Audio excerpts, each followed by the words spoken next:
जानेवारीचा हप्ता जमा झाला आणि लगेच फेब्रुवारीचा हप्त्या संदर्भात मोठी गुड न्यूज समोर आली। महाराष्ट्राचे मुख्यमंत्री देवाभाऊंच्या लाडक्या बहिणींसाठी खुश खबर आली आहे। 2100 रुपये लाडक्या बहिणींना आपण त्या ठिकाणी देणार आहोत। फेब्रुवारीचा हप्ता कोणाला मिळणार, जानेवारीचा हप्ता ज्यांना मिळाला नाही त्यांना केव्हा पैसे मिळणार, मागचे राहिलेले पैसे केव्हा मिळणार, सोबत 3 नव्या योजनांचे पैसे देखील खात्यात येणार आहेत। एका योजनेचे 830, एका योजनेचे 1000 आणि एका नव्या योजनेचे 10,000 रुपये बहिणीला मिळणार, ज्याची माहिती आदिती तटकरे यांनी दिली। आपल्या माध्यमातून सगळ्यांच्या माध्यमातून मला राज्याच्या जनतेला आणि लाडक्या बहिणींना सांगायचंय की ही योजना यशस्वीरित्या सुरू आहे। कुठेही आणि कुठल्याही पद्धतीने जबरदस्ती कोणाचा लाभ मागे परत घेण्याच्या संदर्भातला कुठलाही निर्णय घेतलेला नाही। योजनेला म्हणजे लाडकी बहीण योजनेला आणखी एकही वर्ष झालेलं नसल्यामुळे सगळ्यांना वाटतंय की ही काहीतरी नवीन प्रक्रिया आहे।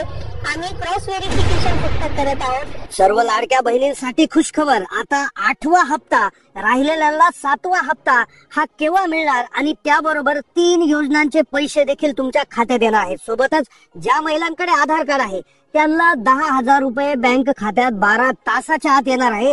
केंद्र सरकारची नवी योजना सुरू करण्यात आली आहे। सोबतच मुख्यमंत्री माझी लाडकी बहीण योजनेच्या बरोबर सुरू करण्यात आलेल्या अन्नपूर्णा योजना, घरकुल योजना, मोफत शिलाई मशीन योजना या संदर्भात देखील मोठ्या अपडेट आलेल्या आहेत। आता 2 ते 3-4 दिवसामध्ये तुम्हाला अर्जंट काही कामं करायची आहेत आणि ज्याची माहिती जे राज्याचे उपमुख्यमंत्री एकनाथजी शिंदे साहेब यांनी बहिणीला एक वचन दिलेलं आहे। काय म्हणाले एकनाथजी शिंदे साहेब, एकदा ऐकाच। पात्र लाडक्या बहिणी आहेत, बिलकुल पात्र लाडक्या बहिणींची योजना कायम असे सुरू राहणार, त्यामुळे कुठे खड्डा पडणार नाही।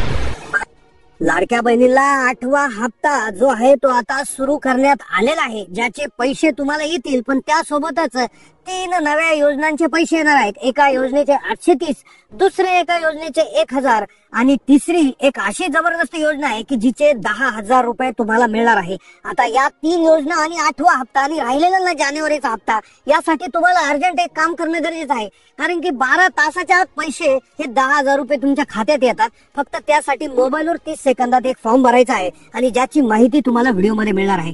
संपूर्ण सविस्तर व्हिडिओमध्ये आज आपण माहिती घेतोय, कारण की पहा अत्यंत महत्वाची जी आहे एक अपडेट समोर आलेली आहे की लाडकी बहीण योजनेसंदर्भात एक अजूनही 3 योजना सुरू करण्याचा जे आहे तर एक निर्णय झालेला आहे आणि ज्याचे पैसे तुम्हाला अर्जंट मध्ये आता मिळणार आहे। आता लक्षपूर्वक समजून घ्या काय आलंय की लाडक्या बहिणींना ज्यांना 7वा हप्ता अजून मिळालेला नाही त्यांच्यासाठीची एक महत्वाची जी बातमी आहे ती एकदा आपण जाणून घेऊयात। त्यानंतर लगेच 830 एका योजनेचे 48 तासात कसे मिळवायचे आणि 10,000 रुपये आधार कार्डवर 10,000 रुपये कसे मिळवायचे अर्जंट मध्ये, ती त्या योजनेची माहिती देखील तुम्हाला सांगितली जाणार आहे। पहा लवकरात लवकर अर्ज तुम्हाला करून घ्यायचा आहे। जर तुम्ही लवकर अर्ज केला नाही तर हे पैसे तुम्हाला मिळणार नाही, बाकीचे पैसे काय मिळणार नाही। त्यामुळे लक्षपूर्वक हा व्हिडिओ पाहत राहा। 830 रुपये। आता पहा ज्यांना जानेवारीचा हप्ता मिळाला नाही तर त्यांचा काय प्रॉब्लेम झालेला आहे। पहा जे अधिकृत माहितीनुसार असं समजलंय की 2,46,00,000 महिलांना कालपर्यंत जो आहे तो हप्ता वितरित झालेला आहे। मग उरल्या किती महिला, उरल्या थोड्याशाच महिला, 4-5 लाख महिला त्यामध्ये उरल्या असणार आहे, तर त्यांना देखील आज हा हप्ता त्या ठिकाणी मिळणार आहे आणि आज हा हप्ता मिळाला की लगेच फेब्रुवारीच्या हप्त्याची सुरुवात होणार आहे। लक्षपूर्वक आहे का, फेब्रुवारीच्या हप्त्याची सुरुवात जी आहे तर ती अर्जंट मध्ये करण्याचे आदेश दिलेले आहेत, कारण की हा जो जानेवारीचा हप्ता आहे तो खूप लेट झाला होता आणि आता तसा फेब्रुवारीचा हप्ता लेट होणार नाही। फेब्रुवारीचा हप्ता देखील अर्जंट तुमच्या खात्यात येणार आहे। त्याच्या जिल्ह्यांची यादी देखील पुढे वाचून दाखवण्यात येणार, ती यादी आपल्याकडे त्या ठिकाणी आलेली आहे। पण सोबतच 830 रुपये तुमच्या खात्यात जे येणार आहेत एका नवीन योजनेचे किंवा एक अशी योजना जिचं नाव आहे अन्नपूर्णा योजना, त्यासाठी एक अर्जंट काम करा, ते पैसे लगेचच्या लगेच तुम्हाला मिळून जातील। 12 तासाचा अवधी त्यासाठी लागतो, डीबीटी साठी 12 तास त्यासाठी ठेवलेले आहे, अर्जंट मध्ये ते पैसे। पण सगळ्यात महत्वाची योजना आधार कार्ड असेल तर 10,000 रुपये जे तुम्हाला कसे मिळवायचे, ज्यासाठी छोटासा अर्ज 30 सेकंदात तुम्हाला करायचा आहे आणि ज्यांनी तुम्हाला 10,000 रुपये मिळणार आहे त्याची माहिती तुम्ही लगेच घ्या, कारण की तुम्हाला मग डायरेक्ट त्या ठिकाणी 10 ते 15,000 रुपये खात्यात येऊ शकतात। आता पहा 830 रुपयाची जी योजना आहे ती एक तिच्याविषयी एकदा माहिती घेऊ। 830 रुपये मिळवणारी जी योजना आहे तर ती गॅस सिलेंडरची योजना आहे। मुख्यमंत्री अन्नपूर्णा नावाची एक योजना आहे जी सुरुवात केली होती गॅस सिलेंडरसाठी। आता बऱ्याचशा महिलांना याचे 2500 रुपये मागच्या वर्षी मिळालेले आहेत, तुम्हाला मिळाले का? जर नसतील मिळाले तर कमेंट करा, कारण की यासाठी तुम्हाला एक काम अर्जंटमध्ये करणं आहे. आता यासाठी ना कुठला अर्ज भरायचा आहे ना काहीच करायचंय, फक्त एक छोटंसं काम करायचंय तुम्हाला. तुमच्या गॅस एजन्सीकडे जाऊन पुरुषाच्या नावावर असलेला सिलेंडर जो आहे तो महिलेच्या नावे ट्रान्सफर करून घेतला की लगेच तुमच्या खात्यामध्ये हे पैसे येत असतात. तर त्यासाठी काय करा, 30 सेकंदात जाणून घ्या काय करायचं आणि लगेच आधार कार्ड जर असेल तर 10,000 रुपये कशी मिळवायची याची माहिती पुढे मी लगेच सांगणार आहे. आता लक्षपूर्वक ऐका. 830 साठी तुम्हाला काय करायचं आहे की तुमचं गॅस कनेक्शन महिलेच्या नावे ट्रान्सफर करण्यासाठी एक अर्ज भरायचा. तो अर्ज तुमच्या गॅस डीलरकडे देऊन यायचा आहे. डीलरकडे तो अर्ज दिला की एक 3-4 दिवसाचा अवधी त्यामध्ये लागत असतो आणि महिलेच्या नावे एकदा गॅस कनेक्शन ट्रान्सफर झालं तर त्याचा मेसेज त्या ठिकाणी येईल तुम्हाला. आणि तो मेसेज एकदा आला की लगेच तुम्ही काय करायचं, तुमचं जे गॅस सिलेंडर आहे तर ते गॅस सिलेंडर बुक करून घ्यायचं. बुक करत असताना ते मोबाईलवरून किंवा ऑनलाईन जे काय ऍप आहेत वेगळ्या कंपन्यांचे त्यावरून तुम्ही बुक करू शकता. ते एकदा बुक करून घ्या.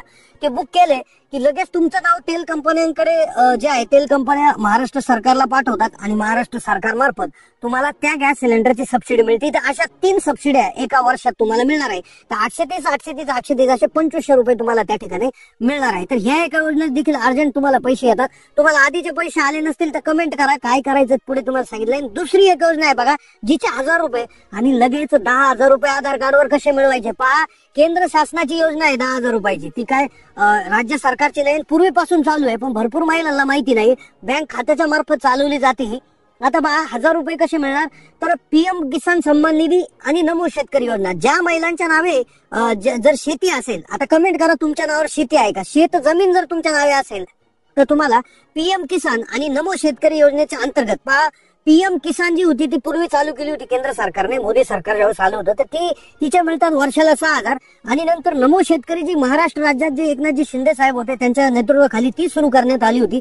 तर 6 आणि 6 12,000 रुपये म्हणजेच महिन्याला 1,000 रुपये. तर याचाही महिना त्या ठिकाणी आपल्याला अशा पद्धतीनं मिळत असतो. तर त्यासाठी तुम्ही पीएम किसान नमो शेतकरीचा फॉर्म भरला आहे का, तर नसला भरेल तर तो भरून टाका.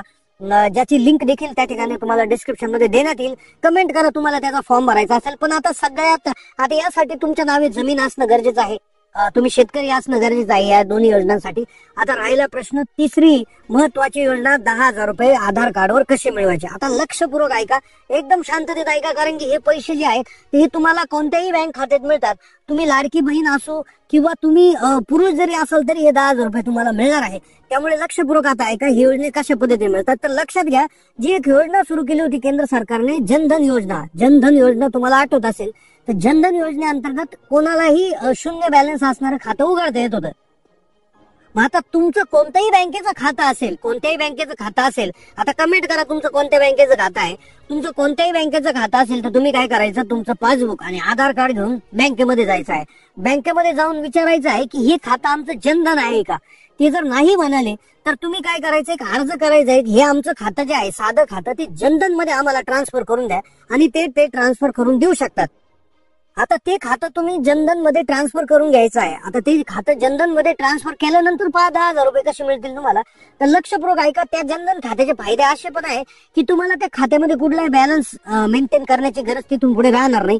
दुसरी गोष्ट, कोणत्याही सरकारी योजनेचे पैसे अर्जंटमध्ये त्याच्यात जमा होतील, तीही चिंता संपली. तिसरा महत्वाचा फायदा, तुम्हाला अपघात विमा मिळतो. म्हणजे जर तुमचा कुठे अपघात झाला तर त्या अपघाताच्या झाल्यानंतर मेडिकल खर्चासाठी, तसेच जर अपघातामध्ये दुर्दैवाने मृत्यू जर झाल्यास तर तुम्ही ज्या वारस लावलेला आहे त्या खात्याला, तर त्या वारसाला 1 लाख रुपये 2 लाख रुपये असा जो आहे तर तो एक प्रकारे विमा जो आहे तो मिळत असतो. तर हा एक फायदा होतो. त्यानंतर तुम्हाला एटीएम कार्ड, चेकबुक हे आहे ते आहेच त्या ठिकाणी मिळत असतं. आणि तिसरी गोष्ट, अटल पेन्शन योजना जी आहे तर तिचा लाभ देखील तुम्ही घेऊ शकता. 60 वर्षाचे झाल्यानंतर 5,000 रुपये तुम्हाला एक पेन्शन म्हणून याच्या मार्फत तुम्ही मिळू शकता. तर हे फायदे त्याच्या होतात. आता राहिला प्रश्न 10,000 रुपये कसे मिळवायचे. आता जर ते तुमचं आधीच जर जनधन खातं असेल, आधीपासूनच काढलं गेलं असेल, तर 6 महिने जर तुम्ही ते वापरेलं असेल तर तुम्हाला सरकारच्या मार्फत 10,000 रुपयाची ओव्हरड्राफ्ट फॅसिलिटी मिळते. आता ओव्हरड्राफ्ट फॅसिलिटी म्हणजे काय, की उदाहरणार्थ सरकारकडून 10,000 रुपये हे तुम्हाला खात्यात मिळतात. म्हणजे जरी तुमच्या खात्यात पैसे नसेल तर सरकार तुम्हाला 10,000 रुपये देतं. कशासाठी, की तुम्हाला जर काही आडी अडचण आली, तुम्हाला अर्जंटमध्ये पैसे लागले तर सरकार हे तुम्हाला एक छोट्या प्रकारचं कर्ज देत असतं, ज्याला ओव्हरड्राफ्ट म्हणतो आपण. आणि ज्यासाठीचा व्याजदर अतिशय कमी असतो आणि भरपूर काळ तुम्ही हे पैसे वापरू शकता, पण हे नंतर परत करावे लागतात. ही महत्वाची गोष्ट.